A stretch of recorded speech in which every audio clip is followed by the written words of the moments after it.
Hi, I'm Lila Hart, 29 years old. I never thought the people I loved most could betray me in the most calculated way imaginable, until the day I lost everything I had been saving for myself. The new sports car gleamed in the driveway like molten fire. My hands gripped the steering wheel of my own Honda so tightly that my knuckles whitened. My sister, Maya, twirled around the car like a dancer in a spotlight, squealing like she'd just won the lottery. Maybe she had, with my money. I stepped out, the crisp air biting my tired face after a 12-hour shift. My heart thudded in my chest. This wasn't just a car. This was my life slipping through my fingers. Where did you get the money for this? My voice came out steadier than I felt, but my stomach lurched like I'd swallowed ice. Oh, Mom and Dad helped me figure it out, Maya said, tossing her perfectly styled hair. Right, guys? My parents stood there, champagne glasses in hand. Mom's eyes flickered to me, don't rock the boat. The world tilted sideways the second I saw my phone screen. My emergency account, gone. $50,000, vanished.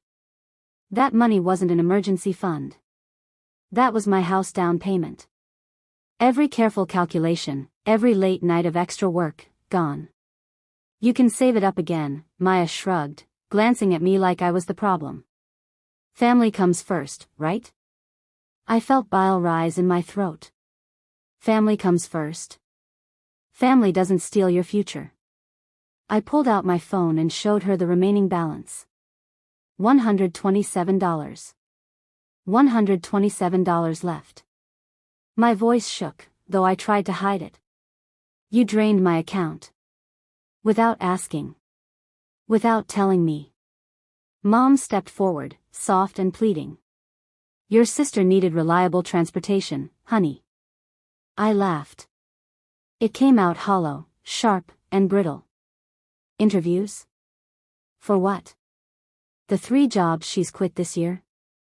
Or the degree she never finished? Maya's face crumpled perfectly on cue. Tears streaming down her cheeks. Mom rushed to comfort her. You've always been the strong one, Lila, she whispered. Strong one. Responsible one. Keeper of secrets, bill payer, fixer of every family mess since I was 12. Watching Mom sleep off headaches while I got Maya ready for school. Helping Dad balance checkbooks he couldn't figure out at 13.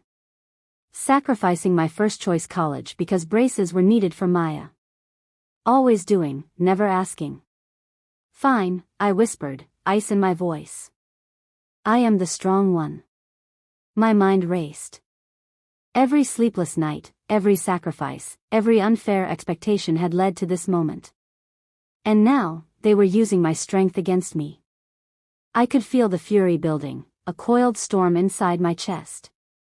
My fingers flexed over the steering wheel of my Honda as I stared at the gleaming car that had cost me my future. Maya didn't even notice my rising panic. Her world was golden, and mine was crumbling. Lila, it's not that bad, Mom said softly. We're just trying to help. Help. I laughed again, low and bitter. Help? This is theft. Manipulation. A lifetime of taking advantage disguised as guidance. I thought back to every moment where I had been ignored, undervalued, or taken for granted. My savings drained to pay for Maya's whims. My name used as a shield while she failed through every step of life. And now, the ultimate betrayal, the very account that could have secured my independence, gone. I stepped back, hands trembling slightly, and made a silent vow. This wasn't over. Not by a long shot. Maya twirled again, unaware of the psychological earthquake she had triggered. Her laugh grated against my ears, a reminder of all the times she had been allowed to glide through life while I carried the weight of responsibility. I remembered the nights I lay awake, heart pounding, imagining what it would feel like if I ever confronted them.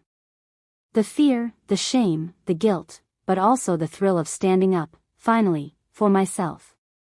I had rehearsed this confrontation countless times in my mind. Every word, every gesture, every possible outcome. And now, it was real. I stepped forward, voice low but steady. Mom, Dad, this isn't right. Using my money for her, this isn't helping.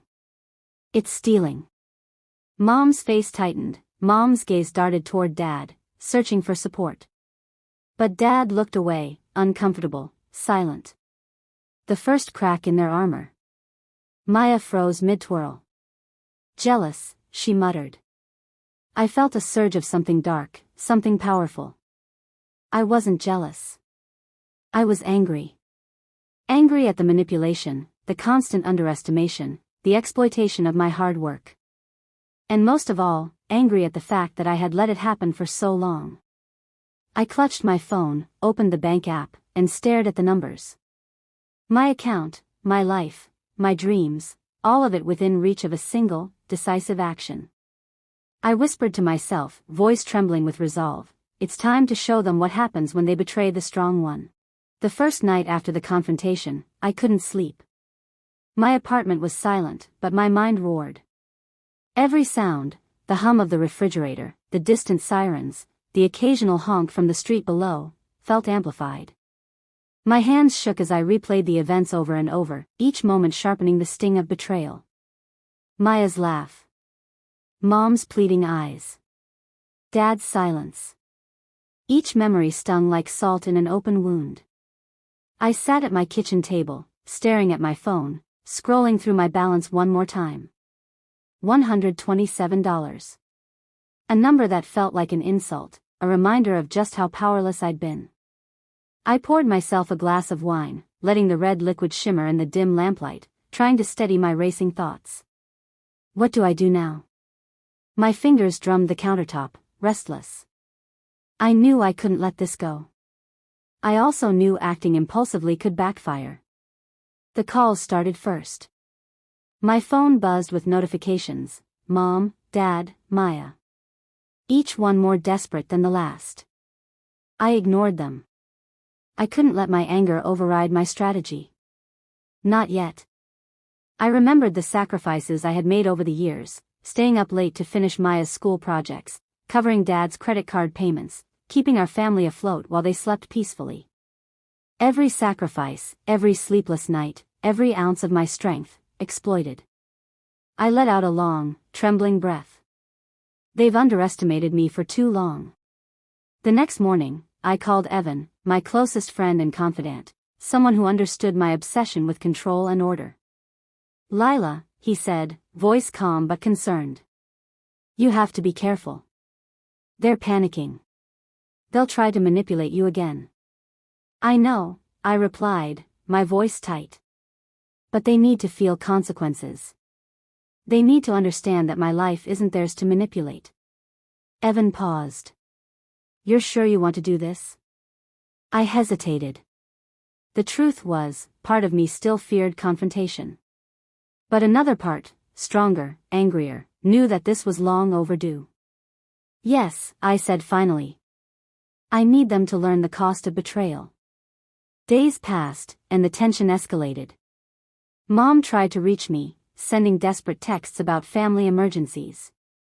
Maya called, voice trembling, accusing me of ruining her life. Each call was carefully ignored. Each message, a challenge that only fueled my resolve. At night, I pored over spreadsheets, past account statements, loan applications, and bank records. Small transfers. Odd patterns. Years of siphoning money from my accounts without my knowledge. Every irregularity, every tiny theft, added up to an invisible web of deceit that spanned over a decade. It made my blood boil. And yet, it also gave me a sense of clarity. I realized that revenge wasn't just about punishment, it was about taking back control. About reclaiming what was rightfully mine. One evening, Evan and I met in a dimly lit bar to review everything. The screen glowed between us as we examined the web of transactions. They've been siphoning money from your accounts for years, Evan said quietly, scrolling through the records. Small amounts, but it adds up. 20 here, 50 there, always ending up with Maya or your parents. I clenched my fists. The betrayal was staggering. I had literally been funding their lifestyle, their failures, and their whims for years, and I hadn't even known it. They thought you wouldn't notice, Evan continued, because you always clean up after them. But now, it's visible. Clear as day. I stared at the screen, my mind racing. This wasn't just about the $50,000 or the car. This was about years of exploitation. Years of being the invisible caretaker while they lived in comfort and indulgence. The emotional weight of it all hit me in waves. Anger, betrayal, sadness, and a strange, exhilarating thrill. I realized that every late night, every unpaid debt, every tear I had shed for them had prepared me for this exact moment. I started drafting my plan. Every step had to be precise. Every move calculated. I couldn't let emotion cloud my judgment.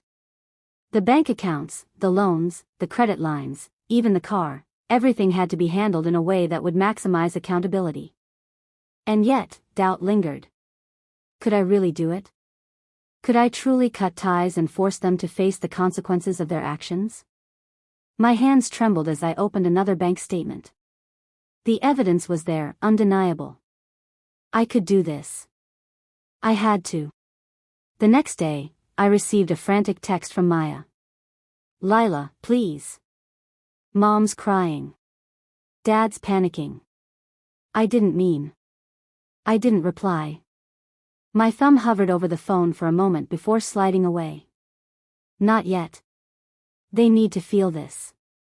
Later that evening, I walked through the city streets, letting the cold air wash over me.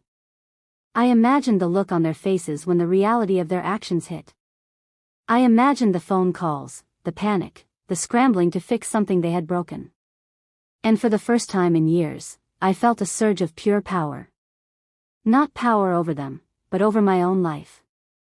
For the first time, I wasn't the one cleaning up. I wasn't the one sacrificed. I was finally in control. The moment I realized I had every piece of evidence I needed, a calm clarity washed over me. The fury was still there, simmering just beneath the surface, but it was harnessed now, focused. Every late night, every betrayal, every stolen dollar, it all led to this exact plan. I sat at my kitchen table, surrounded by spreadsheets, bank statements, and digital records. My laptop screen glowed in the dim light, illuminating my face, sharp with determination. Evan leaned over, sipping his coffee, eyes scanning the files. You know, he said quietly, you could end this right now. Make a call, freeze accounts, report the fraud. They'd be paralyzed. I want more than that, I murmured. I want them to feel what it's like to lose the security they've been taking from me for years. Every account, every loan, every credit line, I want the dominoes to fall. Evan raised an eyebrow. You're sure you want to go this far? I nodded. Absolutely. They've underestimated me for too long. This isn't just about money, it's about accountability. About respect. About finally showing them that I'm not the one who bends for them anymore. I began by methodically mapping out every joint account, every linked credit line, every loan where my name was used. Each transaction was a thread in the tapestry of their deception, and I was ready to pull the threads all at once. I spent hours on the phone with banks, gathering details, verifying my authorization, confirming which accounts could be closed immediately without legal repercussions. Each call made my pulse quicken, each verification a small taste of the control I had been denied for decades.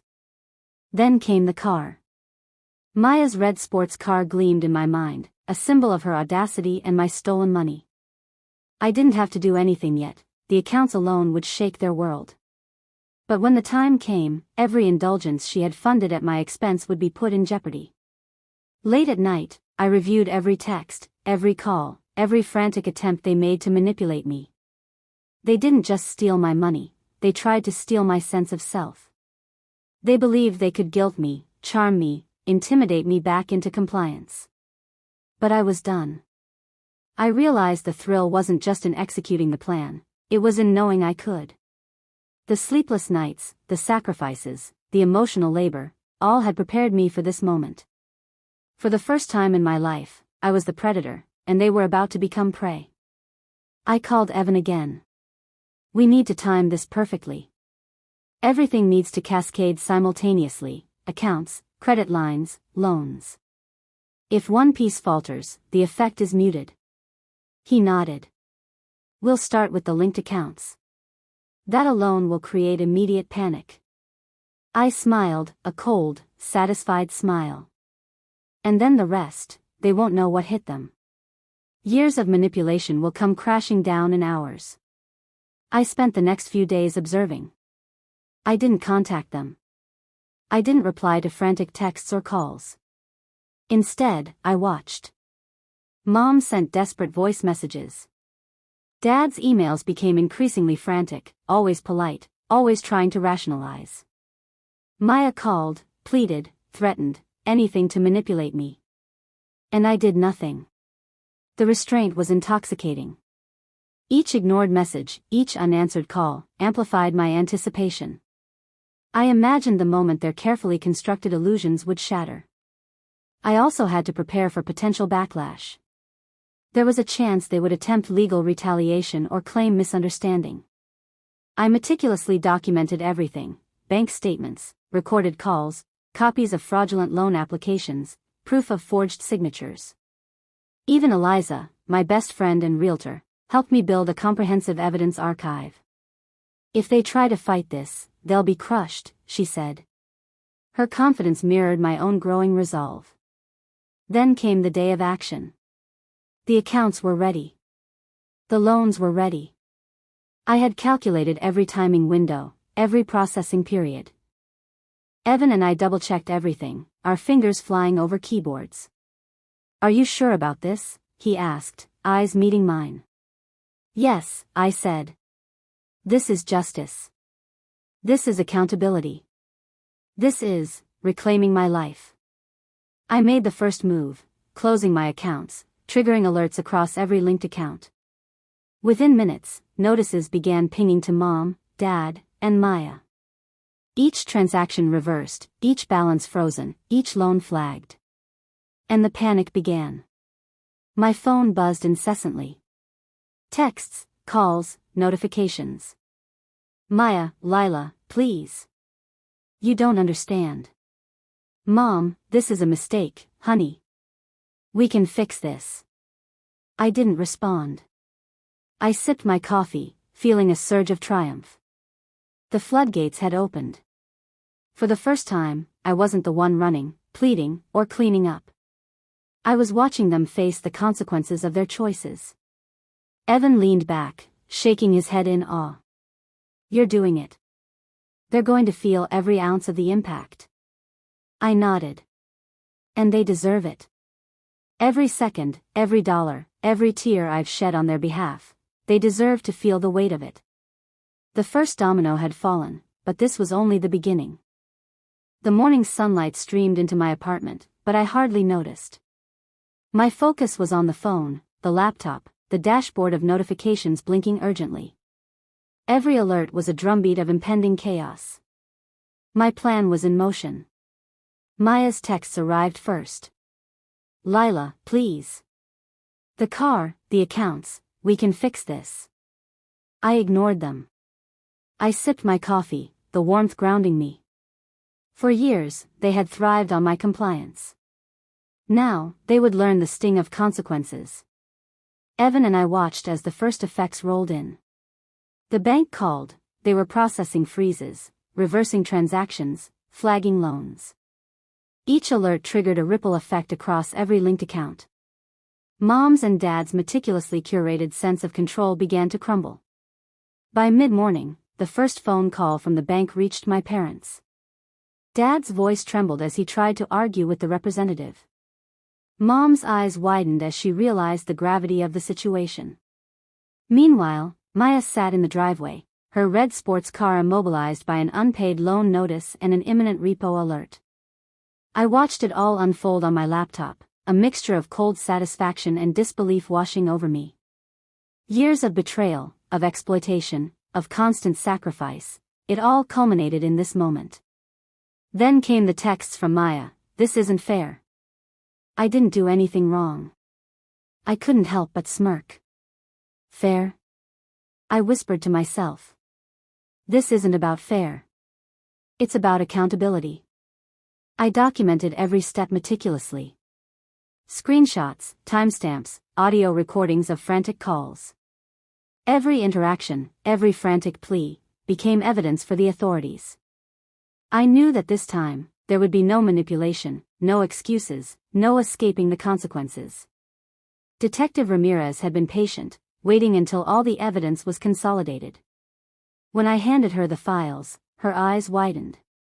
"This is extensive," she said, flipping through pages filled with proof of fraud, forged signatures, and unauthorized loans. "Yes," I said calmly. "And now, it's their problem, not mine." Maya's world unraveled first. The repo men arrived in the late afternoon, red sports car in tow. She screamed, tried to block them, but there was nothing to do. Mom hovered helplessly, clutching her hands to her chest. Dad's face drained of color as the realization sank in. I had recorded it all, every shriek, every frantic attempt to stop the repossession. It wasn't just satisfying, it was poetic justice. Years of indulgence, funded by my labor and savings, destroyed in a single afternoon. The domino effect continued. Credit lines frozen. Loans flagged. Bank notices piling in. Mom and Dad's panic reached a fever pitch. They called, texted, pleaded, but I didn't respond. I allowed them to experience the consequences fully. For the first time in decades, they weren't in control. I was. Even neighbors began to notice. Whispers floated through the building. "Did you see what happened to the Hart family?" Their perfectly curated image of wealth and control crumbling in real time. By evening, I finally allowed myself a moment to breathe. Evan and Eliza sat beside me, watching the chaos with equal parts awe and satisfaction. "You really did it," Evan said quietly. "I did," I replied. My hands, once shaking with anger, were now steady. My mind, once clouded with betrayal, was clear. Not just for the money, or the car. For every year they thought they could exploit me, for every sacrifice they ignored. This is justice." Eliza grinned. "Sometimes the best revenge isn't destruction. It's reclaiming your life and thriving while they crumble." I nodded. "Exactly. And for the first time, I feel free." Later, I reviewed the final pieces: fraudulent job applications, forged signatures, manipulated loans. Every single instance documented and reported. Detective Ramirez assured me the authorities would act swiftly. Maya and my parents would face legal and financial consequences, but I no longer feared them. Their power over me was gone. I leaned back, watching the city skyline from my balcony. Sunset painted the buildings gold. For the first time, I wasn't just surviving, I was thriving. The house I had been saving for, the dream I thought was stolen, was now within reach. No interference, no manipulation. Just me, reclaiming what was always mine. I thought of Maya, her red sports car gone, her frantic pleas ignored. Of Mom and Dad, facing the reality they had spent years avoiding. And I smiled. Revenge, I realized, wasn't just about cold calculations. It was about restoring balance, reclaiming life, and standing tall when the ones who wronged you crumble under the weight of their own choices. As night fell, I poured a glass of wine and toasted silently to my own resilience. For the first time, I felt truly at peace. Maya would rebuild, Mom and Dad would face accountability, and I had finally taken back everything I had earned, and more. The phone buzzed one last time. A message from Evan: "You did it. Justice served." I smiled, setting my phone down. Some battles are fought with fists or fire, others with patience, planning, and the sheer determination to reclaim your life. I had learned that lesson the hard way, but I had emerged victorious. Revenge wasn't just a dish best served cold. Sometimes, it was a life fully reclaimed, a future restored, and the satisfaction of watching those who wronged you finally face the consequences of their choices. I leaned back, eyes closing as the city lights twinkled below. Justice wasn't instantaneous, it was deliberate, meticulous, and entirely worth it. And for the first time in decades, I felt untouchable.